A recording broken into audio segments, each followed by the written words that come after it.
Hello friends welcome to Vishwajay YouTube channel. Vishwajay YouTube channel most important English पेडागोगिर साजेशनर marathon क्लासे तुम्हारे सकल के स्वागत जानाई। देखो तुम्हारे टेट परीक्षा 24 डिसेम्बर एवं से 24 डिसेम्बर जो इंग्लिश पेडागोगिते तुम 15 पेते चाओ एवं तुम जो इंग्लिशे जिरो हुए थाको किच्छु यदि नाओ पारो ताहले एई क्लासटी देखो। এই ক্লাসে আমি তোমাদের কয়েকটি ট্রিক্স বলবো এবং সম্পূর্ণ ঠিক আছে এমসিকিউ সঙ্গে সঙ্গে তোমাদের সম্পূর্ণ কনসেপ্ট ওয়াইজ সহজভাবে সহজ বাংলায় তোমাদের আমি বোঝাবো। তো ক্লাসটি তোমাদের প্রাইমারি টেট পরীক্ষার জন্য ভেরি ইম্পর্টেন্ট। ওকে, সাজেশনের ক্লাস এটি। তো ইংলিশ পেডাগোগিতে যদি তুমি ভালো স্কোর করতে চাও এবং তুমি যদি 100 প্লাস বা 120 প্লাস স্কোর করতে চাও তাহলে অবশ্যই এই ক্লাসটি তোমাকে দেখতেই হবে এবং তোমাদের যে সমস্ত টেট পরীক্ষার্থী বন্ধু আছে তাদের সঙ্গে শেয়ার করো ক্লাসটি এবং শেয়ার করে তোমার সেই সমস্ত বন্ধুদেরও দেখার সুযোগ করে দাও। আর আমাদের চ্যানেলের যদি নতুন বন্ধু হয়ে থাকো তাহলে অবশ্যই তুমিও এই চ্যানেলটির বন্ধু হয়ে যাও সাবস্ক্রাইব করে। প্রত্যেকেই সাবস্ক্রাইব করে নিও, কারণ এই শেষ মুহূর্তে তোমাদের যে লাস্ট মিনিট সাজেশন দেওয়া হচ্ছে এগুলো এক্সাম হলে কিন্তু এই জায়গা থেকেই তোমাদের প্রশ্ন আসবে। তাহলে চলো শুরু করি। চলো দেখো প্রথম প্রশ্ন যে দি study of meaning in a language is known as, অর্থাৎ যে যখন ঠিক আছে ভাষার যখন অর্থ নিয়ে স্টাডি করা হয় তখন তাকে আমরা কি বলি? লিঙ্গুইস্টিক্স, সিনটেক্স, সেমেন্টিক্স না মরফোলজি। দেখো এই জায়গা থেকেও তোমাদের টেট পরীক্ষায় প্রশ্ন হতে পারে, তাহলে এই জায়গাটা আমাদের একে একে সমস্ত কিছু বুঝে নিতে হবে। দেখো সিনটেক্স কী নিয়ে আলোচনা করে জানো? সিনটেক্স হচ্ছে যে বাক্যতত্ত্ব নিয়ে আলোচনা করে, যে বাক্যের গঠন নিয়ে আলোচনা করে, ঠিক আছে। আর সেমেন্টিক্স কি হচ্ছে? যে সেমেন্টিক্স শব্দের অর্থ নিয়ে আলোচনা করে। এগুলো একটু তোমাদের লিখে রাখবে, এগুলো একটু লিখে রাখো, খাতায় নোটস করে রেখো, কারণ তোমরা এই ক্লাসটি ধরে নাও ভিডিওটি নাও দেখতে যদি পারো তবু তোমার এগুলো কনসেপ্টটা থাকবে, খাতায় লেখা থাকবে, তাহলে মনে থাকবে। আর মরফোলজি হচ্ছে যে রূপতত্ত্ব, মানে কি?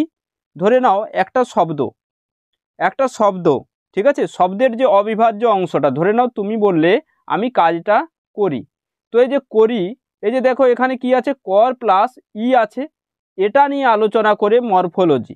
ওকে, আর দেখো তাহলে এখানে আমাদের কি বলা হয়েছে? মিনিং ইন এ ল্যাঙ্গুয়েজ বলা হয়েছে। তাহলে দেখো যে এখানে কোনটা হবে? তাহলে অবশ্যই অর্থের কথা বলা হয়েছে। অর্থের কথা যখনই বলবে জানবে সিমেন্টিক্স হয়ে যাবে। যদি সেন্টেন্সের কথা বলতো তখন সিনটেক্স হতো, আর যদি পদের কথা বলতো ঠিক আছে, ওয়ার্ডের কথা বলতো তাহলে মরফোলজি হয়ে যেত, আর যদি সাউন্ডের কথা বলতো তখন কিন্তু ফোনোলজি হয়ে যেত। ক্লিয়ার? আশা করি তোমাদের বোঝাতে পেরেছি। এই জায়গাটা ভেরি ইম্পর্টেন্ট। সমস্ত টপিকগুলো আমরা আলোচনা করে নেব। দেখে নাও, আমরা নেক্সট প্রশ্নে চলে যাব। দেখে নাও যে using realia in the language class means bringing. যে দেখো রিয়েলিয়াটা কি জিনিস, যে ল্যাঙ্গুয়েজ অর্থাৎ ভাষার ক্লাসে রিয়েলিয়াটা কতটা গুরুত্বপূর্ণ সেটা দেখো। যে real life situation to communicate, অর্থাৎ যে বাস্তব জীবনের সঙ্গে সেটা কমিউনিকেট করে, অর্থাৎ যোগাযোগ ঠিক রাখে না। Real object as teaching aids না realistic object and target for the learners. দেখো যে রিয়েল অবজেক্ট টিচিং এইডসের টিএলএমের একটা সত্যকারের বাস্তব টিএলএম এটা, না realistic objectives and targets for the learners, যে বাস্তব একটা অবজেক্ট আর টার্গেট লার্নারদের জন্য target. Real level child learning to the knowledge of parents, অর্থাৎ এখানে প্যারেন্টের কথা তো আসছেই না, তাই না? তাহলে দেখো আমরা ধরে নাও তুমি শিশুকে বললে এ ফর অ্যাপেল, তো অ্যাপেলটা বলার পাশাপাশি দেখবে যে বইয়ে অ্যাপেলের কিন্তু ছবিটাও দেখবে থাকে। এটাই হচ্ছে আমাদের কি রিয়েল অবজেক্ট টিচিং এইডসের। বা ক্লাসরুমে ধরে নাও কোনো যে শিক্ষক বা শিক্ষিকা যখন কোনো একটা যানবাহনের কথা বলছে, যে এরোপ্লেনের কথা বলছে, তখন এরোপ্লেনের ঠিক আছে কোনো একটা পুতুল তাকে দেখাচ্ছে সেই শিশুকে, তাহলে রিয়েল অবজেক্ট টিচিং এইডস হয়ে যাবে। মনে রাখবে যে এখানে কমিউনিকেট আছে, কমিউনিকেটটাও ঠিক কিন্তু এটা যেহেতু আমরা টিচিং এইডস হিসেবে ব্যবহার করি, তাহলে এখানে অপশন 2টা হচ্ছে সঠিক উত্তর। ওকে, ক্লিয়ার। নেক্সট প্রশ্নে চলে যাব, দেখে নাও যে কি আছে। দেখো, a word with same spelling and same pronunciation as another but দেখে নাও with a different meaning is an, কি হবে? দেখো কি বলা হয়েছে, একটা ওয়ার্ডের কি আছে, সেম স্পেলিং আছে। কি আছে? সেম স্পেলিং আছে। ধরো আমি তোমাদের এখানে একটা লিখছি BAT ব্যাট, আর একটা লিখছি BAT ব্যাট। তাহলে এক ব্যাট মানে কি? ক্রিকেট খেলার ব্যাট। আরেক ব্যাট মানে কি? বাদুড়। তাহলে এখানে কি হলো আমাদের? দেখো এই জায়গাটা ভেরি ভেরি ইম্পর্টেন্ট, এখান থেকে প্রশ্ন হতে পারে, মন দিয়ে শোনো। তাহলে দেখো এই ব্যাট দুটোর এই সেম প্রনাউন্সিয়েশন, তাই না? যেটা প্রনাউন্সটা দুটোর এক উচ্চারণটা, কিন্তু দেখো কি আছে, যে ডিফারেন্ট মিনিং আছে, দুটোর আলাদা আলাদা মানে আছে, এবং সেম স্পেলিংও সেম আছে। তাহলে যখন অর্থটা আলাদা হবে, ডিফারেন্ট যখন অর্থটা হবে, তখন জানবে সেটা হয়ে যাবে কি? হোমোফোন। কি হয়ে যাবে? এটা কিন্তু মনে রাখতে হবে। সরি, এখানে তোমাদের যে অ্যান্সারটি হয়ে যাবে হোমোনিম। ঠিক আছে, অপশন 1 হয়ে যাবে সঠিক উত্তর, হোমোনিম হয়ে যাবে, হোমোফোন নয়, হোমোফোনে সাউন্ড। ঠিক আছে, তাহলে দেখো এখানে ক্লিয়ার হলো যে সেম স্পেলিং হবে, বানান এক হবে, সেম উচ্চারণ হবে, কিন্তু অর্থ যখন আলাদা হবে সেটা হবে হোমোনিম, মনে রাখতে হবে। এরপর দেখে নাও, আমি তোমাদের যে এই পুরোপুরি কনসেপ্টটা ক্লিয়ার করে দিচ্ছি এই একটা মাত্র ছবির মাধ্যমে। দেখো মূলত এখানে তোমরা দেখতে পাচ্ছ হোমোফোন, হোমোনিম এবং হোমোগ্রাফ। তো দুটোরে একটা জিনিস কমন, এটা মাথায় রাখবে, দুটোরে একটি জিনিস কমন, যে প্রত্যেকটিরই মিনিং কিন্তু আলাদা হয়, প্রত্যেকটিরই মিনিং আলাদা হয়, মানেটা প্রত্যেকেরই ডিফারেন্ট হয়, প্রত্যেকেরই অর্থটা আলাদা হয়, কিন্তু কি কি জিনিস সেম হয়? দেখো হোমোফোন, ফোন মানে জানো যে ধ্বনি, হোমোফোন যখনই কথাটা পাচ্ছ তখনই ফোন মানে কি? ধ্বনি। অর্থাৎ এখানে আমাদের ধ্বনিটা এক থাকবে, সাউন্ডটা সেম থাকবে, ডিফারেন্ট স্পেলিং হবে, আর অর্থ প্রত্যেকটারই অর্থগুলো আলাদা। যেমন এখানে দেখো নো, একটা নো মানে জানা, আর একটা নো ওকে না। তাও এখানে 8 আছে এবং 8 এর একই উচ্চারণ। পোর এবং পোর দুটোই দেখো এগুলোকে হচ্ছে সেম সাউন্ড, কিন্তু স্পেলিংটা ডিফারেন্ট। হোমোফোন মনে রাখবে শুধুমাত্র এক থাকবে, ফোন মানে ফোনোলজি মানে সাউন্ডটা এক থাকবে। আর হোমোনিম মানে কি? যেখানে সেম সাউন্ড থাকবে, সেম স্পেলিং থাকবে, কিন্তু মানেটা আলাদা হবে, যে ক্যান আর একটা হচ্ছে ক্যান, রিং আর একটা হচ্ছে রিং, টায়ার আর একটা হচ্ছে টায়ার, দুটোরেই সাউন্ড স্পেলিং এক থাকবে। হোমোনিম মনে রাখবে সাউন্ড স্পেলিং দুটোরেই এক থাকবে, কিন্তু অর্থটা প্রত্যেকেরই বললাম যে অর্থটা আলাদা হয়। হোমোগ্রাফ তো তোমাদের মনে রাখার খুবই সহজ উপায়, যে হোমোফোন মানে ফোনে তোমরা সাউন্ড পাও, তাহলে সেখানে সাউন্ড অর্থাৎ ধ্বনিটা এক থাকবে। হোমোগ্রাফ মানে কি? যে আমরা শুধু লেখাটা পাবো, লেখাটা শুধু এক পাবো, অর্থাৎ কি পাবো? যে লেখাটা শুধু এক পাবো। ঠিক আছে, যে দেখো স্পেলিংটা সেম হবে, সাউন্ডটাও কি আছে? সেম হবে। ঠিক আছে, সরি আলাদা হবে, সাউন্ডটা আলাদা হবে, আর কি হবে? যে মানেটা তো অর্থটা তো আলাদা হচ্ছে। তাহলে দেখো এই হোমোফোনে কি হয়? হোমোফোনে সেম সাউন্ড হয়, আর হোমোগ্রাফে কি হয়? যে সেম স্পেলিং আর ডিফারেন্ট সাউন্ড হয়, যে উচ্চারণটা আলাদা হয়। ঠিক আছে, মনে রাখতে হবে এটা। ক্লিয়ার? তাহলে এটা ক্লিয়ার মনে রাখবে, হোমোফোনে সাউন্ড এক থাকবে, বাকি সব আলাদা থাকবে। হোমোনিমে সবই এক থাকবে, সব সেম থাকবে, শুধু অর্থটা আলাদা হয়। হোমোগ্রাফে কি থাকবে? গ্রাফ অর্থাৎ লেখা। ঠিক আছে, তাহলে ডিফারেন্ট সাউন্ডটা হবে, স্পেলিংটা সেম হবে। ঠিক আছে, চলো এরপর দেখে নাও। তাহলে দেখো এই যে হোমোফোনে সাউন্ডটা সেম থাকবে, হোমোগ্রাফে স্পেলিংটা সেম থাকবে, স্পেলিং মানে লেখা। চলো নেক্সট চলে যাই, নেক্সট। ঠিক আছে, এই ছবিগুলো এগুলো তোমরা স্ক্রিনশট তুলে রাখতে পারো, বা আমি তোমাদের টেলিগ্রাম হোয়াটসঅ্যাপ গ্রুপে দিয়ে দেবো। দেখে নাও নেক্সট প্রশ্নে চলে যাব, যে নেক্সট প্রশ্ন নয়, নেক্সট একটা টপিক ভেরি ভেরি ইম্পর্টেন্ট, যে ল্যাঙ্গুয়েজ একুইজিশন অ্যান্ড লার্নিং। এই একুইজিশন এবং লার্নিং থেকে কিন্তু আমাদের প্রশ্ন আসেই প্রত্যেকবার টেট পরীক্ষায়, এবং 2022-এও তোমাদের টেট পরীক্ষায় প্রশ্ন এসেছে, এবং প্রতিবার সিটেট পরীক্ষায় প্রশ্ন আসে। তো এখানে একুইজিশন মানে কি? দেখো একুইজিশন মানে হচ্ছে অর্জন, যে আমরা কিভাবে অর্জন করি আমাদের ভাষাটা, আর লার্নিং মানে কি, যে আমরা কিভাবে শিখি ভাষাটা, এই দুটো এখানে আছে। তাহলে দেখো ল্যাঙ্গুয়েজ অ্যাকুইজিশন যেটা আছে এটা হলো একটা ন্যাচারাল প্রসেস, অর্থাৎ এটা একটা স্বাভাবিক পদ্ধতি, যে দেখবে আমরা পরিবেশের মাধ্যমে অর্থাৎ আমরা পরিবারের মানুষদের থেকেই কিন্তু কি পাই, যে ভাষাটাকে শিখতে পারি প্রথমে। এবং ডোন্ট নিড রিসোর্স, অর্থাৎ কোনো কিছু রিসোর্সের প্রয়োজন হয় না। মন দিয়ে ক্লাসটা শোনো, অধৈর্য হলে হবে না, ক্লাসটা শোনো, ভেরি ভেরি ইম্পর্টেন্ট। এই ক্লাসটি যারা ফলো করবে 5 থেকে 10টি প্রশ্ন কিন্তু এই ক্লাসের ওপর থেকেই পেয়ে যাবে। ওকে, যেমন আমি আগে জানিয়েছিলাম এই ক্লাস থেকেও বলছি। ওকে, তো এখানে কোনো কিছু রিসোর্সের প্রয়োজন হয় না। রিসোর্স মানে কি, যে তোমাদের সেখানে অন্য কোনো পুঁথিবিদ্যা বা অন্য কোনোভাবে কোনো কিছু থেকে এটা আমরা অর্জন করি না, আর এটাকে বলা হয় মাদার টাং। তাহলে ল্যাঙ্গুয়েজ অ্যাকুইজিশন এটা কি, মাদার টাং। মনে রাখবে, মাতৃভাষা যেটা আমরা অর্জন করি এই সমাজ থেকে, পরিবার থেকে। এবং এটা কি হচ্ছে সিম্পল, ন্যাচারাল এবং সাবকনসিয়াস। মনে রাখবে এটা, যে এটা আমরা কীভাবে সচেতনভাবে কি আমরা এটা শিখি, নয় অবচেতনভাবে।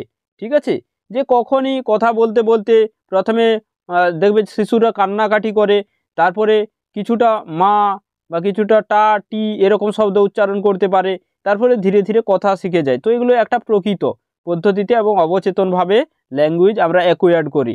নেক্সট দেখে নেব ল্যাঙ্গুয়েজ লার্নিংটা কি।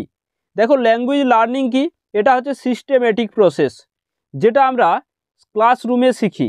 ল্যাঙ্গুয়েজ লার্নিংটা ক্লাসরুমে আমাদের শিখতে হয় এবং নিড রিসোর্স, এবং রিসোর্সের প্রয়োজন হয়। ধরে নাও তোমাকে একটা বাক্য সাজাতে বলা হলো, সেখানে তুমি ব্যাকরণ বইয়ের সাহায্য নেবে, তাই না? ব্যাকরণ বইয়ের সাহায্য নেবে, যে সাবজেক্ট অবজেক্ট ভার্ব বা সাবজেক্ট ভার্ব অবজেক্ট, হ্যাঁ, ধরে নাও বাংলায় কি থাকে, কর্তা কর্ম ক্রিয়া, আর ইংলিশে থাকে সাবজেক্ট ভার্ব অবজেক্ট। তাহলে নিড রিসোর্সের প্রয়োজন হয়। ঠিক আছে, আর সেকেন্ড ল্যাঙ্গুয়েজ এটাকে বলা হয় টার্গেট ল্যাঙ্গুয়েজ। মনে রাখবে, এটাকে বলা হয় টার্গেট ল্যাঙ্গুয়েজ এবং সেকেন্ড ল্যাঙ্গুয়েজ, এবং এটা কি হয়, কমপ্লেক্স এবং ডিফিকাল্ট হয়ে থাকে, মনে রাখতে হবে। তাহলে আমাদের ল্যাঙ্গুয়েজ লার্নিং এবং ল্যাঙ্গুয়েজ অ্যাকুইজিশন এই জায়গা থেকে কিন্তু তোমাদের প্রশ্ন আসবেই, ভেরি ভেরি ইম্পর্টেন্ট। এই জায়গাটা আশা করি বুঝতে পেরেছো। ক্লাসটা কেমন লাগছে একটু জানিও। নেক্সট দেখে নাও, আমরা প্রশ্নে চলে যাব, যে ল্যাঙ্গুয়েজ অ্যাকুইজিশন থেকে একটি প্রশ্ন দেখি কে কে পারো, তাহলে বুঝতে পারবো যে তোমরা কিছুটা বুঝতে পেরেছো। যে যেটা আমরা অর্জন করি, যে ভাষাটা, সেটা কি পরিবেশের থেকে অর্জন করি, পরিবারের থেকে অর্জন করি ভাষাটা। তাহলে দেখো, যে রিকোয়ার্স দি মেমোরাইজেশন, এই মেমোরির কথাটা যেখানে থাকবে সেটা জানবে নেগেটিভ কিওয়ার্ড, আর তোমাদের অপশনটা পড়ার প্রয়োজন নেই। নেক্সট দেখে নাও, যেটা আমাদের ল্যাঙ্গুয়েজ লার্নিংয়ের ক্ষেত্রে থাকে, মনে রাখবে ল্যাঙ্গুয়েজ লার্নিংয়ের ক্ষেত্রে মেমোরাইজেশন ব্যাপারটা থাকে, এবং involves a systematic approach to the analysis comprehension of a grammar as well as. গ্রামারের কথাটা যেখানে থাকে সেটাও ল্যাঙ্গুয়েজ লার্নিং অর্থাৎ টার্গেট ল্যাঙ্গুয়েজের ক্ষেত্রে থাকে। তো এটাও কিন্তু হয়ে যাবে ল্যাঙ্গুয়েজ লার্নিংয়ের দিকে। নেক্সট দেখে নাও, যে refers to process of learning a native or a second language because in a innate capacity human brain. কি আছে, যে এটাকে বলা হয়েছে যে process of native or second language. তো এটা সেকেন্ড ল্যাঙ্গুয়েজ তো নয়, সেকেন্ড ল্যাঙ্গুয়েজ কি নয়। তাহলে দেখে নাও নেক্সট কি আছে, যে is a technique intend to simulate environment. তো এনভায়রনমেন্টের যখনই কথাটা আছে, যে শিশুরা সেখান থেকে এনভায়রনমেন্ট থেকে অর্জন করে, তো সেটা হচ্ছে তোমাদের সঠিক উত্তর, অপশন 4 হয়ে গেল সঠিক। আশা করি ক্লিয়ার হয়েছে। চলো নেক্সট প্রশ্নে চলে যাব। দেখে নাও, যে আমাদের এই জায়গাটা আমাদের পুরোপুরি ক্লিয়ার রাখতে হবে। দেখো ল্যাঙ্গুয়েজ স্কিল, এই স্কিল থেকে তোমাদের টেট 2022-এ একটি প্রশ্ন এসেছিল, তোমরা নিশ্চয়ই দেখেছো, তাই তো? যে সেখানে এসেছিল যে প্যাসিভ স্কিল থেকে প্রশ্ন এসেছিল, এবং প্রত্যেকেই ভুল করেছে সেই উত্তরটি। তাহলে তুমিও যদি এবারে টেটে না ভুল করতে চাও তাহলে মন দিয়ে শোনো। ঠিক আছে, কি আছে, রিসেপটিভ স্কিল। ঠিক আছে, যে রিসেপটিভ স্কিল মানে কি, দেখো আমাদের ল্যাঙ্গুয়েজ স্কিল 4টে, এল এস আর ডাব্লু, এইভাবে ছকটা পুরোপুরি মনে রাখবে। এল দিয়ে লিসেনিং, আর দিয়ে রিডিং, এস দিয়ে স্পিকিং এবং ডাব্লু দিয়ে রাইটিং। তো দেখো এখানে রিসেপটিভ মানে কি, রিসেপটিভ মানে কি, রিসেপটিভ মানে গ্রহণ, মনে রাখবে যে গ্রহণমূলক যে দক্ষতা। প্যাসিভ মানে কি, প্যাসিভ মানে নিষ্ক্রিয়, অর্থাৎ যেখানে আমরা নিষ্ক্রিয় ভূমিকা থাকে যে ল্যাঙ্গুয়েজ স্কিলটি। তো দেখো এখানে আমরা যখন দেখো লিসেনিং মানে যখন আমরা শুনি বা যখন রিডিং যখন পড়ি, তখন দেখো আমরা কি থাকি যে এগুলো আমরা কি করি, যখন শুনি সেটা গ্রহণ করি, এবং যখন রিড করি তখন সেটা কিন্তু রিসিপ্ট করি, সেটাও কিন্তু রিডিংটাও রিসেপটিভ হচ্ছে। প্যাসিভ মানে নিষ্ক্রিয়। দেখো যে লিসেনিং এবং রিডিংয়ের ক্ষেত্রে কি হয়, যে আমরা মৌলিকভাবে কোনো কিছু মৌলিকত্ব আমাদের থাকে না, তাই এগুলোকে বলা হয় প্যাসিভ স্কিল। ওকে, মনে রাখবে তাহলে লিসেনিং এবং reading receptive skill and passive skill. তো প্রোডাক্টিভ স্কিল কোনটা, যেটা উৎপাদনমূলক যে দক্ষতা, উৎপাদন। তো আমরা কি উৎপাদন করে থাকি, যে স্পিকিং অর্থাৎ আমাদের চিন্তা ভাবনা বলতে পারি, এবং আমরা রাইটিং যে আমাদের চিন্তা ভাবনা লিখতে পারি। তাই স্পিকিং এবং রাইটিংকে বলা হয় প্রোডাক্টিভ স্কিল, এবং এগুলোকে বলা হয় অ্যাক্টিভ স্কিল। কেন বলা হচ্ছে অ্যাক্টিভ স্কিল, কারণ যে বলার সময় আমরা কি পুরোপুরি অ্যাক্টিভ থাকি, মৌলিকত্ব সেখানে থাকে, এবং যে রাইটিংয়ের ক্ষেত্রেও কি হয়, যে রাইটিংয়ের ক্ষেত্রেও লেখার ক্ষেত্রেও আমাদের মৌলিকত্ব থাকে। তাহলে মনে রাখবে রিডিংয়ের ক্ষেত্রে আর লিসেনিংয়ের ক্ষেত্রে এই দুটো হচ্ছে রিসেপটিভ এবং প্যাসিভ স্কিল, আর প্রোডাক্টিভ এবং অ্যাক্টিভ স্কিল বলা হয় স্পিকিং এবং writing. Very very important, TET পরীক্ষায় 1 নাম্বার কিন্তু এখান থেকেই পাবে। চলো আমরা নেক্সট প্রশ্নে চলে যাব, দেখে নাও। এ টিচার ইন ক্লাস 4, অর্থাৎ ক্লাস 4-এর একজন শিক্ষক has given a task role play, অর্থাৎ একটা টাস্ক দিয়েছে রোল প্লের, অর্থাৎ অভিনয়ের মাধ্যমে, যে where the learners are asked to exchange their idea. বলা হচ্ছে যে তোমরা তোমাদের আইডিয়াকে একে অপরের সঙ্গে এক্সচেঞ্জ করো। তো এই যে সিচুয়েশন, এই যে অবস্থাকে, এই স্কিলটাকে আমরা কি বলবো, ঠিক আছে, যে এই স্কিলটা কি বাড়াবে, কিসের উন্নতি করবে, চলো অ্যান্সার করো। যে দেখো এখানে কিসের উন্নতি করা হবে, রোল প্লে মানে কি, সেখানে অভিনয়ের ব্যাপারটা আছে জানো, রোল প্লে মানে অভিনয়, অভিনয় থাকা মানেই সেখানে কি আছে, বলার ক্ষমতা আছে, অভিনয় মানেই সেখানে বলার ক্ষমতা আছে, বলা মানে স্পিকিং, সরাসরি স্পিকিংয়ে চলে যাও, কারণ রোল প্লেতে শুধুমাত্র অ্যাক্টিং নয়, তার সঙ্গে কথা আছে। তো এখানে কি করছে, যে তাদের আইডিয়া এক্সচেঞ্জ করছে, তাদের অঙ্গভঙ্গি যে আলাদা করছে তা নয়, আইডিয়াকে এক্সচেঞ্জ করছে। তাহলে আইডিয়া এক্সচেঞ্জ মানে বলছে, তো বলা মানে স্পিকিং হয়ে যাবে। ক্লিয়ার? চলো নেক্সট প্রশ্নে।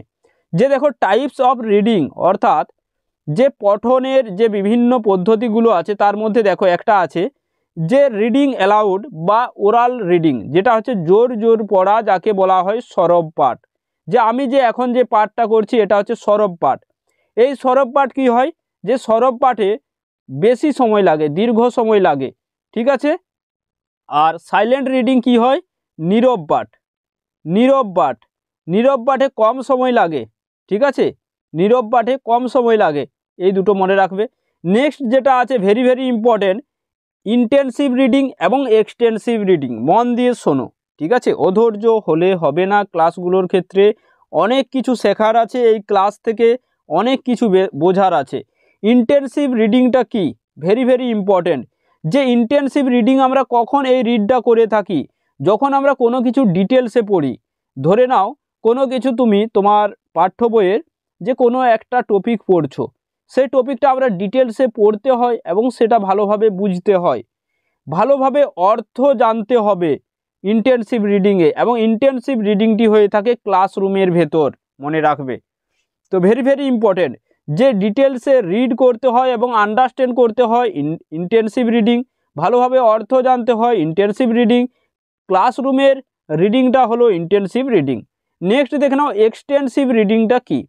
এক্সটেন্সিভ রিডিংটা কি, এটা হচ্ছে প্লেজারের জন্য, অর্থাৎ আমাদের আনন্দ উচ্ছ্বাস এই জন্য আমরা যেগুলো পড়ে থাকি, যেমন আমরা উপন্যাস পড়ে থাকি, গল্প পড়ে থাকি, নাটক পড়ে থাকি, এটাকে বলা হয় ফ্রি ফলোয়িং রিডিং। মনে রাখবে ফ্রি ফলোয়িং রিডিং এবং প্লেজারের জন্য কোন রিডটা আমরা করে থাকি, এক্সটেন্সিভ রিডিং। আশা করি ক্লিয়ার। চলো ক্লাসটি এই পর্যন্ত কেমন লাগলো একটু কমেন্টে জানিও তো, ক্লাসটি এই পর্যন্ত কেমন লাগলো একটু কমেন্টে জানিও। নেক্সট প্রশ্ন দেখে নাও, নেক্সট যেটা আছে স্কিমিং আর স্ক্যানিং আছে। তোমাদের সঙ্গে ইংলিশ পেডাগোগিতে আলোচনা করেছি, কিন্তু তবু আরেকবার দেখে নাও স্কিমিংটা কি। দেখো স্কিমিং এই যে কথাটি, এই যে শব্দটি, মানে কি এখানে রিডিং কুইকলি হবে, রিডিং কুইকলি হবে। যেমন আমরা নিউজ পেপার পড়ি, দ্রুত পড়ে থাকি এবং একটা জিস্ট পড়ে থাকি। ধরে নাও কোথাও মারামারি হয়েছে বা কোথাও একটা ভালো কিছু হয়েছে, তো আমরা দ্রুত পড়ে নিই, দ্রুত পড়ে এটুকু বুঝতে পারি যে আচ্ছা 24শে ডিসেম্বর নরেন্দ্র মোদী কলকাতায় আসছে, শুধুমাত্র নিউজ পেপারটা রিড করে আমরা এটুকু বুঝতে পারি, এটাকেই বলা হয় স্কিমিং। নেক্সট হচ্ছে স্ক্যানিং কি, নেক্সট হচ্ছে স্ক্যানিং কি, স্ক্যান মানে কি বুঝতেই পারছো, তোমরা অনেকেই স্ক্যান করতে ভালোবাসো, ঠিক আছে, যে কোনো পিডিএফ পেজ স্ক্যানারের সাহায্যে স্ক্যান করতে ভালোবাসো, বা যে কোনো ফর্ম ফিল আপের ক্ষেত্রে আমাদের স্ক্যান করতে হয় নিজেদের ডকুমেন্টস। তাহলে দেখে নাও এখানে যে reading a text to find out a particular piece information, অর্থাৎ যে ধরে নাও তোমাকে আমি বললাম যে ঈশ্বরচন্দ্র বিদ্যাসাগরের পিতার নাম কি, ঈশ্বরচন্দ্র বিদ্যাসাগরের জীবনী তোমাকে দিলাম, সেই জীবনীটা কি তুমি পুরোটাই পড়বে না, পুরোটা পড়ার সঙ্গে সঙ্গে তুমি কি খুঁজবে, ঈশ্বরচন্দ্র বিদ্যাসাগরের বাবার নাম কি, শুধুমাত্র সেই প্রশ্নটির উত্তরেই খুঁজছো সেই প্যাসেজে, এটাকেই বলা হয় স্ক্যানিং। অর্থাৎ যে একটি প্যাসেজের মধ্যে কোনো একটা পার্টিকুলার পিসকে আমরা যখন খুঁজবো, ফাইন্ড করব, তখন সেটা হয়ে যাবে স্ক্যানিং। নেক্সট দেখে নেব যে ইনফারেন্সিয়াল কম্প্রিহেনশনটা কি, যে টেক্সটের উপর যে স্পেসিফিক ইনফরমেশন, এটা কিছুটা আমরা বলতে পারি যে স্ক্যানিংয়ের সঙ্গে যদি কিছুটা দেখো মিল আছে। স্ক্যানিংয়ে কি হয়, একটা পার্টিকুলার পিসকে আমরা খুঁজি, ঠিক আছে, আর এখানে কি হয় যে স্পেসিফিক ইনফরমেশনটা আমরা শুধু নিই, কিন্তু এখানে আমাদের স্পিডে পড়তে হয়, এখানেও স্পিডে পড়তে হয়। তো তোমাদের যে ইনফারেন্সিয়াল যে কম্প্রিহেনশন, এটা এতটাও ইম্পর্টেন্ট নয়, কিন্তু scanning, intensive reading, extensive reading এবং স্কিমিং ভেরি ভেরি ইম্পর্টেন্ট।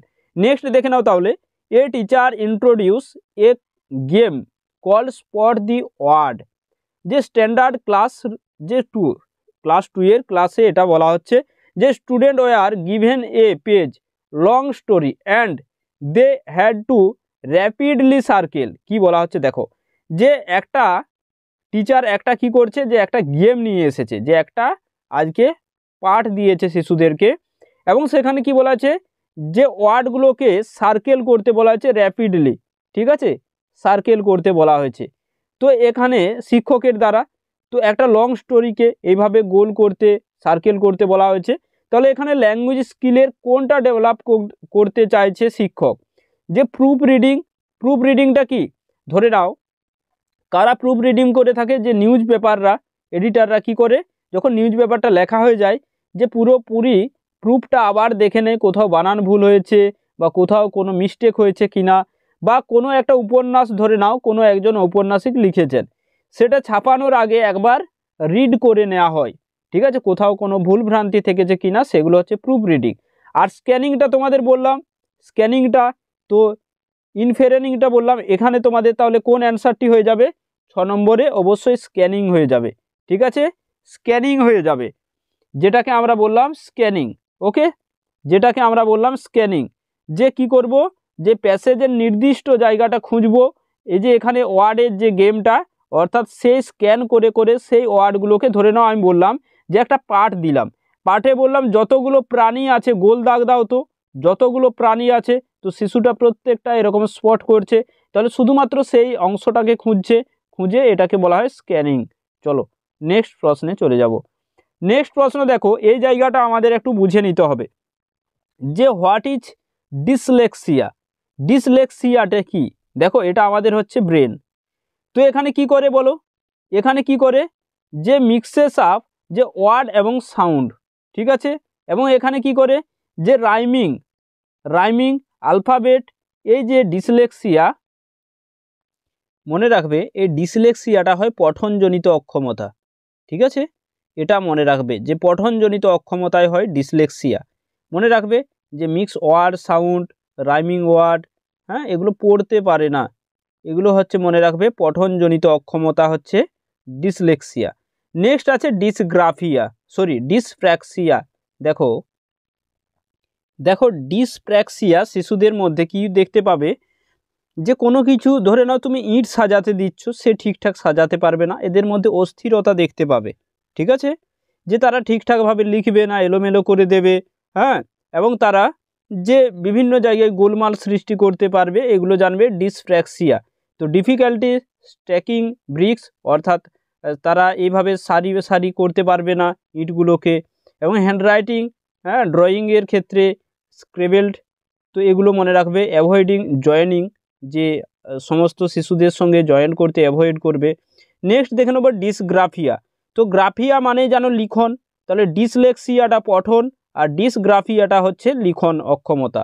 যে এখানে শিশুরা এরকম লিখবে, বি কে ডি লিখবে, যেখানে বি লেখা আছে ধরে নাও সে লিখছে ব্যাট, তখন এরকম বানানটা লিখবে DAT ব্যাট। আর এখানে দেখো ওয়াটার, অর্থাৎ কোনটা ক্যাপিটাল লেটার কোনটা স্মল লেটার, তাদের সেটা আয়ত্ত করতে সময় লাগে। নেক্সট দেখে নেব ডিসক্যালকুলিয়া। তাহলে ডিসক্যালকুলিয়াটা কি? ডিসক্যালকুলিয়াটা হচ্ছে ম্যাথামেটিক্যাল যে প্রবলেম, নাম্বারিংয়ে সংখ্যায় চেনায় প্রবলেম, হ্যাঁ, কোনটা এক্স কোনটা ইনটু সেগুলোতে প্রবলেম, কোনটা প্লাস কোনটা মাইনাস, প্লাস লিখতে বললে সে মাইনাস লিখবে, গুণ লিখতে বললে সে ভাগ লিখবে, এই যে গাণিতিক যে সমস্যাগুলো, এটা ডিসক্যালকুলিয়া, ভেরি ভেরি ইম্পর্টেন্ট।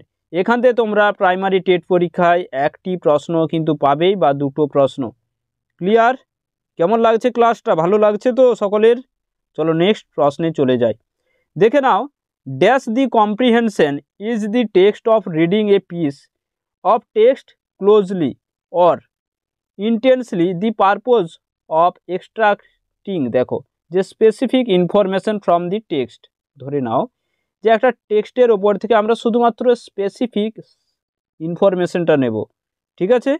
তো এটাকে দেখো আমরা কি বলে থাকি, যে এটাকে আমরা যদি স্পেসিফিক কোনো একটা নির্দিষ্ট যদি ইনফরমেশন নিতে হয়, তাহলে দেখে নাও একে আমরা বলে থাকি যে দেখো, যদি পার্টিকুলার পিস থেকে যদি কোনো একটা ইনফরমেশন নিতে চাও তাকে স্ক্যানিং বলি, কিন্তু সেখানে দেখো স্ক্যানিং অপশানটা নেই, সেখানে আছে ইনফারেন্সিয়াল, ঠিক আছে, অর্থাৎ টেক্সটের পার্ট থেকে একটা স্পেসিফিক এখানেও কিন্তু একটা ইনফরমেশন নিতে হবে। তাহলে এটা তোমাদের যে অ্যান্সারটি হয়ে যাচ্ছে অপশান 1 হয়ে যাচ্ছে সঠিক উত্তর। ক্লিয়ার? চলো, মানে কি, টেক্সটকে যখন কোনো তথ্যের জন্য দ্রুত পড়তে হচ্ছে, ঠিক আছে, তখন মনে রাখবে যে স্ক্যানিং না থাকলে ইনফারেন্সিয়াল অ্যান্সার হয়ে যাবে। নেক্সট প্রশ্নে চলে যাব। দেখে নাও, before starting a new lesson, যে একটা নতুন অধ্যায় লেসন তুমি শুরু করার আগে যে টেক্সট বুক থেকে a teacher should focus on, কিসের দিকে ফোকাস করবে একজন শিক্ষক বা শিক্ষিকা? একজন টিচার হিসেবে এই জায়গাটি দেখো, দি মোরাল অফ দি লেসন, অর্থাৎ সেই লেসনের যে মূল নীতি কথাটা বলবে, না গ্রামাটিক্যাল অ্যাসপেক্ট, না গ্রামার করাবে সেই লেসন থেকে? তো গ্রামারের ব্যাপারটা তো এখানে নেই, গ্রামার তো হচ্ছে না, তাই না, যে প্রথমেই তোমরা গ্রামারে চলে যাবে, এটা কি উচিত নয়? তাহলে এখানে কি আছে, চুজিং ডিফিকাল্ট ওয়ার্ডস, যে পুরোপুরি লেসনটা থেকে যে জটিল শব্দগুলো আছে সেগুলোর মানে বলে দেবে, না connecting the theme of the lesson with learners previous experience. এবং দেখো, তুমি যখন নতুন কোনো একটা লেসন পড়াবে শিশুদেরকে, তখন সেটা পড়ানোর পূর্বে সেই লেসনে কি ঘটনা আছে, কি কথা আছে, সেটা তোমাদের কানেক্ট করতে হবে, যে নতুন কোনো পূর্ব অভিজ্ঞতা যেগুলো লার্নার্সরা অর্জন করেছে সেখানের সঙ্গে কানেক্ট করতে হবে। অপশান ডি হয়েছে সঠিক উত্তর। ক্লিয়ার সকলেরই? নেক্সট প্রশ্নে চলে যাব। যে a teacher divided the student class 5, কি করেছে দেখো, একজন শিক্ষক ক্লাস 5-এর ক্লাসরুমে যে শিশুদেরকে ডিভাইড করছে গ্রুপ, দেখো, of 6 and provided each a short story, এবং কি করছে, যে 6 জনের গ্রুপে এক একটা গ্রুপে ভাগ করছে শিশুদেরকে, এবং কি করছে, প্রত্যেককে একটা শর্ট স্টোরি, ঠিক আছে, প্রোভাইড করেছে। দেন সি আস্কড, তাহলে এখানে সি বলা হয়েছে, অর্থাৎ যে কি বলবো, যে মহিলা টিচার, ঠিক আছে, মানে শিক্ষিকা, যে দেম টু ইমেজিন ডিসকাস এবং স্টোরি এ ডিফারেন্ট এন্ডিং, কি বলা হচ্ছে, যে সেই যে প্রত্যেককে একটা যে শর্ট স্টোরি দেওয়া হয়েছে সেটা প্রত্যেকেই বলছে কল্পনা করো এবং বর্ণনা করো তোমরা নিজেদের মধ্যে, এবং write a story a different ending, যে একটা স্টোরি কিছু একটা লেখো, ঠিক আছে, হ্যাঁ, তো দিস ইজ অ্যাক্টিভিটি, এই অ্যাক্টিভিটি শিক্ষক হিসেবে কি ডেভেলপ করছে শিশুদের মধ্যে, যে কন্ট্রোলড রাইটিং, তাদের মধ্যে যে লেখার যে কন্ট্রোল করছে, না গাইডেড রাইটিং, না ক্রিয়েটিভ রাইটিং, না প্রোডাক্টিভ রাইটিং।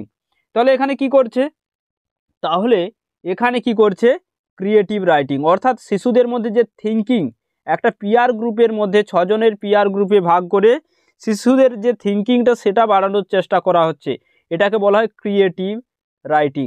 আর ক্রিয়েটিভ এমনিতেই তোমাদের একটা পজিটিভ কিওয়ার্ড, তাই না? আমি কিওয়ার্ডের ইংলিশ পেডাগোগির যারা ক্লাসটি এখনও দেখোনি ট্রিক্সের, সেই ক্লাসটি একবার দেখে নিও। চলো নেক্সট প্রশ্নে চলে যাব, যে while developing writing skill among student, যে a language teacher should most importantly focus, যে রাইটিং স্কিল যখন শিশুদের মধ্যে বাড়াতে চাইবে তখন টিচারকে কোনটা সবচেয়ে টিচারের একজন গুরুত্বপূর্ণ, যে দেখো রাইটিং স্কিল বাড়ানোর জন্য কি গুড হ্যান্ড রাইটিংয়ের প্রয়োজন? না, প্রয়োজন নেই। গ্রামাটিক্যাল অ্যাসপেক্টের কি প্রয়োজন? বলো, গ্রামাটিক্যাল অ্যাসপেক্টের কি প্রয়োজন? নিশ্চয়ই নয়। ওয়ার্ড লিমিট, যে তুমি শিশুদের রাইটিং স্কিল দেখছো এবং ওয়ার্ডের লিমিট একটা বেঁধে দিয়েছো, সেটাও কি উচিত? না, নয়। তাহলে এক্সপ্রেশন অফ আইডিয়া, যে তাদের যে আইডিয়া, সেই আইডিয়াটা তাদের যে বর্ণনা বিবৃতি, সেটা দিকে ফোকাস রাখতে হবে। তাহলে এখানে অপশন ডি হচ্ছে সঠিক, বাকি তিনটে আমাদের হচ্ছে না। নেক্সট প্রশ্নে চলে যাব, যে dictionary is a very important tool, যে ডিকশনারি হলো একটা ভেরি ইম্পর্টেন্ট টুল, ঠিক আছে, মনে রাখবে। Learning a language, which of the following is least important about the use of dictionary. তাহলে দেখো কোনটা লিস্ট ইম্পর্টেন্ট। দেখো, যে check the spelling of a word, যে ওয়ার্ডের মধ্যে স্পেলিং দেখবে, না মিনিং দেখবে, না প্যাসিভ ভয়েসটা দেখতে পাবে। একটা ডিকশনারি ধরে নাও, ডিকশনারি তোমার কাছে আছে, তাহলে সেই ডিকশনারির মধ্যে কোনটা সবচেয়ে কম গুরুত্বপূর্ণ, মানে কোন জিনিসটা থাকে না বলতে গেলে। দেখো স্পেলিং, ওয়ার্ডের বানান থাকে, ওয়ার্ডের মানে থাকে, পার্টস অফ স্পিচও থাকে, দেখবে পাশে লেখা থাকে নাউন, প্রোনাউন, এরকম দেখবে পাশে ছোট্ট ছোট্ট সংকেত চিহ্ন দিয়ে লেখা থাকে, অ্যাডজেক্টিভ, অ্যাডভার্ব ইত্যাদি লেখা থাকে। তাহলে যেটা থাকে না সেটা প্যাসিভ ভয়েস থাকে না, একটা ওয়ার্ডের প্যাসিভ ভয়েস, অপশন সিটা এখানে সঠিক। নেক্সট প্রশ্নে চলে যাব, দেখে নাও, যে the theory of universal grammar was formulated by. দেখো, যে ইউনিভার্সাল গ্রামারের ক্ষেত্রে এটা কি হবে, চলো কোন অ্যান্সারটি হবে, চলো অ্যান্সার করো, যে স্টিফেন ক্রাসেন, স্টিফেন পিঙ্কার, না পিয়াজে, না চমস্কি। তাহলে এখানে তোমাদের ভেরি ভেরি ইম্পর্টেন্ট, জলখাবারের মতো এটা প্রশ্ন, এটা কি অ্যান্সার হয়ে যাবে? অবশ্যই নম চমস্কি হয়ে যাবে, অপশন ডি হয়ে যাবে সঠিক উত্তর। ওকে, চলো নেক্সট প্রশ্নে দেখে নাও, যে deficiency in the ability to right associate with impaired handwriting is a symptom of, কি হবে? দেখো, যে হ্যান্ডরাইটিংয়ের প্রসঙ্গে কোনটা আছে, আমি তোমাদের আলোচনা করলাম যে হ্যান্ডরাইটিং এবিলিটির ক্ষেত্রে কোন প্রসঙ্গটা আছে। চলো অ্যান্সার করো, আমি প্রত্যেকটাই বললাম, ডিসক্যালকুলিয়া ম্যাথমেটিক্যাল, ডিসগ্রাফিয়া লিখন, তাই তো। তাহলে এখানে আমাদের কি হয়ে যাচ্ছে, চলো কোনটি হয়ে যাবে? তো এটি তোমাদের ডেফিসিয়েন্সি, এটা অবশ্যই হয়ে যাবে ডিসগ্রাফিয়া, কারণ এখানে রাইটিং স্কিলের কথা বলা হয়েছে, রাইট লেখা আছে, তাহলে অপশন সি হয়ে যাবে সঠিক উত্তর। Which of the following type of question, যে in a test will be helpful assessing the creativity of learner, কি বলা হয়েছে? দেখো, যে লার্নারের ক্রিয়েটিভিটি হেল্পফুল অ্যাসেসিং, সেটা কি? যে ওয়ান ওয়ার্ড কোশ্চেনের দ্বারা, যে একজন লার্নারের ক্রিয়েটিভিটিটা কিভাবে বুঝতে পারবে, হ্যাঁ, সৃজনশীল ক্ষমতাটা কিভাবে বুঝতে পারবে, যে ওয়ান ওয়ার্ড কোশ্চেনের দ্বারা। কি, যে ধরে নাও ওয়ান ওয়ার্ড কোশ্চেন, যে তোমার নাম কি, সে বলল আমার নাম এই, তো এ ওয়ান ওয়ার্ড কোশ্চেনের মাধ্যমে সৃজনশীল ক্ষমতা বুঝতে পারবো না। তারপরে দেখো না মাল্টিপল চয়েস কোশ্চেন, যে 4টে অপশান দিলে এ বি সি ডি, এর মধ্যে তুমি কি খুঁজে পাবে? নিশ্চয়ই না, তাহলে এটাও নয়। মৌলিকটা পাবে কি, তুমি তো 4টা অপশান দিয়ে দিচ্ছ, সেখানে সে যে কোনো একটা পিক করে নেবে। ট্রু ফলস, যে নিচের বাক্যটি সত্য না মিথ্যা, এ দ্বারা মৌলিকতা আমরা পাবো না। ওপেন এন্ডেড কোশ্চেন যদি পাই, যে তুমি যে পরিবেশ দূষণ সম্পর্কে কিছু একটা বলো বা কিছু একটা লেখো, তখন শিশুরা ওপেনভাবে, মুক্তভাবে কি করতে পারবে, সেটা ভাবতে পারবে এবং লিখতে পারবে, তাই না? তার জন্যই আমাদের দেখবে যে পরীক্ষাতে তোমাদের যে রাইটিংগুলো থাকে, ঠিক আছে, যে প্যারাগ্রাফ রাইটিংগুলো থাকে সেগুলো লিখতে বলা হয়। হ্যাঁ, বিভিন্ন দেখবে প্রত্যেক বছর মাধ্যমিকে দেখবে কোনো একটা প্রাকৃতিক ব্যবহার বা যেমন পরিবেশ দূষণ, প্রাকৃতিক দুর্যোগ নিয়ে একটা না একটা রচনা আসে। নেক্সট প্রশ্নে চলে যাব, দেখে নাও যে কি আছে। এ টিচার, ভালোভাবে কোশ্চেনটা আমরা পড়ে নেব। A teacher given task to be done in groups, একটা কি দিয়েছে, টাস্ক দিয়েছে একজন শিক্ষক যে গ্রুপে। What will be there of the teacher during this group work, তাহলে এটা দেখো যে শিক্ষক যে গ্রুপ ওয়ার্কটা দিয়েছে এটা কি বলবে। দেখো এখানে কি আছে, যে answer the task is finished time so should remind time again again. এখানে দেখে নাও যে group participate task try support them and required. তো বুঝতেই পারছো যে শিক্ষক কি করবে, যে সমস্ত শিশুরা সেখানে অংশগ্রহণ করেছে, হ্যাঁ, সেখানে কি করবে, যে সাপোর্ট করবে। তাছাড়া দেখো একটাও সাপোর্টিং রোল কিন্তু শিক্ষকের নেই, একটা অপশানও। তাহলে এখানে অপশান বি হচ্ছে সঠিক উত্তর। ক্লিয়ার, বুঝেছো? ঠিক আছে, বুঝে গেছো, দেখে নাও। তো এখানে দেখে নাও স্টুডেন্ট ডোন্ট মেক নয়েস, এটা তো নয়ই, হ্যাঁ, এগুলো নয়। নেক্সট দেখে নাও এ চাইল্ড ইন ক্লাস 2, তাহলে দেখে নাও দ্বিতীয় শ্রেণীর একজন শিশু লিখেছে কি লাইক টু রিড বাক। তো তোমরা বুঝতেই পারছো এটা ভুল লিখেছে। তো ইনস্টিড অফ রাইটিং, তো যেটা লেখা লিখতে বলা হয়েছিল সেটা দেখো I like to read a book. তো এখানে দেখে নাও চিলড্রেন যে লিখেছে, ঠিক আছে, এটা কি, যে এখানে he need to work on phonetics, যে ফোনেটিকের তার কি বলবো ভালোভাবে দেখা প্রয়োজন, ফোনেটিক্স ধ্বনি ভালোভাবে পড়া প্রয়োজন, ধ্বনি সম্পর্কে জানা প্রয়োজন। না ইনভেন্টেড স্পেলিং, স্পেলিং সম্পর্কে জানা প্রয়োজন। না he is not paying attention, যে তার যে সে ক্লাসরুমে অ্যাটেনশন দিচ্ছে না তার ফল এটা।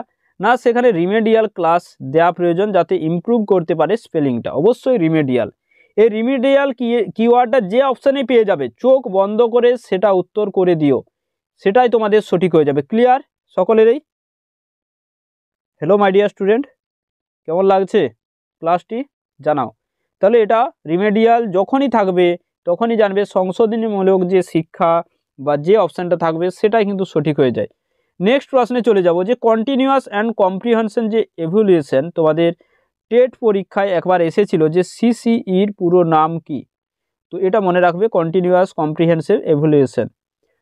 তো দেখো এখানে কি বলা হয়েছে, যে এটা কি কন্টিনিউয়াস টেস্টিং, কন্টিনিউয়াস অ্যাসেসমেন্ট, না assessment of learners while learning, না পিরিয়ডিক কন্ডাক্ট অফ এক্সাম। তাহলে সিসিইটাই কি, তো দেখো এটা অবশ্যই অ্যাসেসমেন্ট, একটা লার্নিং হোয়াইল, লার্নার যখন শিখে সেই সময়ের একটা কিন্তু এটা অ্যাসেসমেন্ট, অপশান সি হবে। নেক্সট প্রশ্নে চলে যাব, যে স্ক্যানিং এবং স্কিমিং আর যে স্ট্র্যাটেজি, যেটা এটা কিসের ক্ষেত্রে যায়, স্কিমিং এবং স্ক্যানিং, LSR এবং W। তো এখানে থিঙ্কিং আছে, চিন্তার সঙ্গে কি যায় স্কিমিং, স্পিকিংয়ের সঙ্গে যায় না, কিসের সঙ্গে যাবে, রিডিং স্কিল, এগুলো এক একটা রিডিং স্কিলের প্রকার। নেক্সট দেখে নাও যে দেখে নাও যে teacher is an English medium school use only English to teach science. কি বলেছে দেখো, যে টিচার একজন যে ইংলিশ মিডিয়াম স্কুলে সে শুধুমাত্র কি, যে শিক্ষা দেয় শুধুমাত্র ইংলিশ এবং সায়েন্স, দেখে নাও সোশ্যাল সায়েন্স এবং ম্যাথামেটিক্স। তো এখানে অ্যাপ্রোচ কোনটা অ্যাডাপ্ট করা প্রয়োজন তার, যে বিলিঙ্গুয়ালিজম, দেখো শুধুমাত্র সে ইংরেজি ভাষায় সায়েন্স, সোশ্যাল সায়েন্স এবং ম্যাথামেটিক্সটা আলোচনা করছে বা পড়াচ্ছে। তো এখানে কোন অ্যাপ্রোচটা শিক্ষকের গ্রহণ করা উচিত, যে বিলিঙ্গুয়াল, যে ধরে নাও বিলিঙ্গুয়াল যে ক্লাসরুম, সেখানে কি হয় দ্বিভাষিক বলা হয়, দ্বিভাষিক ক্লাসরুম কেমন, যে মাতৃভাষা এবং যে ফার্স্ট ল্যাঙ্গুয়েজ অর্থাৎ বাংলা যেমন আমাদের, এবং সেকেন্ড ল্যাঙ্গুয়েজ যেমন ইংলিশ এখানে থাকবে। মাল্টিলিঙ্গুয়ালিজম মানে কি, যে বহুভাষী, যে সেখানে বাংলা, ইংরেজি, সংস্কৃত, তামিল, তেলেগু, উর্দু, ওড়িয়া সমস্ত কিছু থাকবে। ইমার্শন তো নয়ই, ইমার্শনটা ডাইরেক্ট মেথডের সঙ্গে যায়, ঠিক আছে, ন্যাচারাল মেথডের সঙ্গে যায়। তো এটা হবে মাল্টি ডিসিপ্লিনারি অ্যাপ্রোচ, মনে রাখবে যে মাল্টি ডিসিপ্লিনারি অ্যাপ্রোচ, যেখানে যে একটার উপরে ঠিক আছে, একক ভাষার উপর জোর দেওয়া হয় এই অ্যাপ্রোচটায়। তাহলে এখানে অপশান ডি হয়ে যাবে সঠিক উত্তর। তাহলে দেখো তোমাদের সঙ্গে আমি আজকে যে মোস্ট ইম্পর্টেন্ট যে ক্লাস, এই ক্লাসটি এরকম ক্লাস তোমরা আগামীতে আর একটি আমি সম্ভবত ক্লাস তোমাদের দেব বা দুটি তোমরা যদি অনুরোধ করো, ঠিক আছে, কারণ প্র্যাকটিস রাখতে হবে তোমাদের মধ্যে, তাহলে তোমরা পরীক্ষার হলে এখান থেকে ভালো নাম্বার ভালো স্কোর অর্জন করতে পারবে। তাহলে তোমরা একটু কমেন্ট করে জানাবে যে তোমাদের এই ক্লাসটি কেমন লাগলো।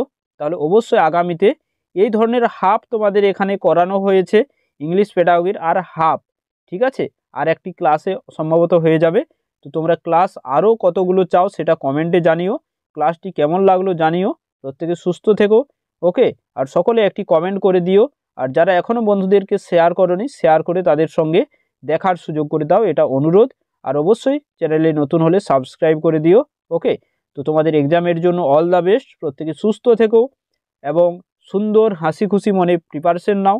All the best.